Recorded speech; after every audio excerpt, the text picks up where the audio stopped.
গোৰেশ্বৰৰ মুকুন্দপুৰত গামোচা বিহুৱা দলৰ উদ্যোগত আৰু মুকুন্দপুৰ কাৰিপাৰাবাসী ৰাইজৰ সহযোগত ৰঙালী বিহু উদযাপন 30 এপ্ৰিলত এদিনা কাৰ্যসূচীৰে 151 নম্বৰ কাৰিপাৰা প্ৰাথমিক বিদ্যালয় প্ৰাংগণত উদযাপন কৰা হয় ৰঙালী বিহু।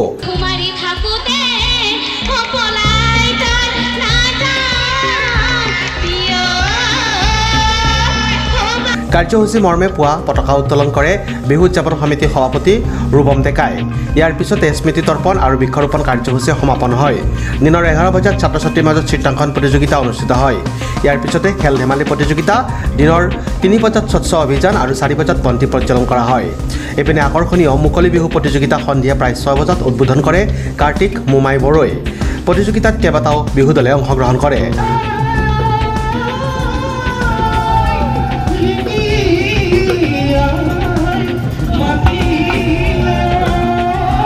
তো আজি এই মুকুন্দপুৰত যি 151 নং মানে LP স্কুলৰ প্ৰাংগণত যি এদিনীয়া কাৰ্যসূচীৰে বিহু উদযাপন কৰিছিলে, ইয়াত মোক মুকলি বিহু উদ্বোধন কৰাৰ কাৰণে আমন্ত্ৰণ কৰিছিলে।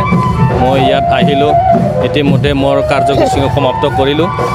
আহি খুবেই ভাল লাগিছে, খুব সমাগম ইয়াত হৈছে, ভাল লাগিছে। তো আমাৰ অসমৰ জাতীয় উৎসৱ বিহু, এই বিহু আমি সদায় আমাৰ অসমীয়াৰ মাজত বজাই ৰাখিব লাগিব। যিহেতু কৃষিৰ লগত যিহেতু সম্পৰ্ক আছে, কৃষিৰ যিটো আৰম্ভণিৰ লগত বিহুৰ সম্পৰ্ক আছে, সেয়েহে মই সকলো অসমবাসীক যাতে বিহু সকলো আমাৰ অসমত যাতে জীয়াই ৰাখে তাৰ কাৰণে মই আহ্বান কৰিছোঁ। খুব ভাল লাগিছে। মই আৰু এটা মোৰ বিশেষ এটা ভাল লাগিছে, যিহেতু এই যিটো LP স্কুলত আমাৰ দেউতাই শিক্ষকতা কৰিছিলে, তেখেতৰ নামতে মই আজি সৌৰণী হিচাপে প্ৰথম পুৰস্কাৰটো আগবঢ়াইছোঁ। ইয়াত গামোচা বিহু দল আৰু মুকুন্দপুৰ কাৰিপাৰাৰ বাসী ৰাইজৰ উদ্যোগত এইবুলি পোনপ্ৰথমবাৰৰ বাবে ৰঙালী বিহু উৎসৱটি উদযাপন কৰিছোঁ। এই উৎসৱ উদযাপন কৰাৰ কাৰ্যত গাঁওবাসী ৰাইজ তথা অঞ্চলৰ ৰাইজে আমাক বিপুল সঁহাৰি জনাইছে। আৰ্থিকভাৱে হওক, কায়িকভাৱে হওক সহায় সহযোগ আগবঢ়াইছে। গতিকে এই যিটো অনুষ্ঠান আমি অনুষ্ঠিত কৰিবলৈ লৈছোঁ, এই অনুষ্ঠানটিৰ সাফল্যমণ্ডিত হওক।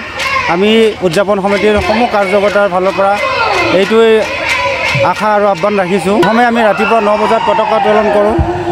পতাকা উত্তোলনৰ পিছতে শ্বহীদ বেদীত স্মৃতি সৌধত আমি হেৰি কৰোঁ।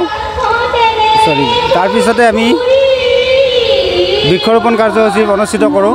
বৃক্ষৰোপণ কাৰ্যসূচীৰ পিছতে আমি অনুষ্ঠিত কৰোঁ চিত্ৰাংকন প্ৰতিযোগিতা, ল'ৰা ছোৱালীৰ বিভিন্ন খেল ধেমালি প্ৰতিযোগিতা অনুষ্ঠিত কৰোঁ।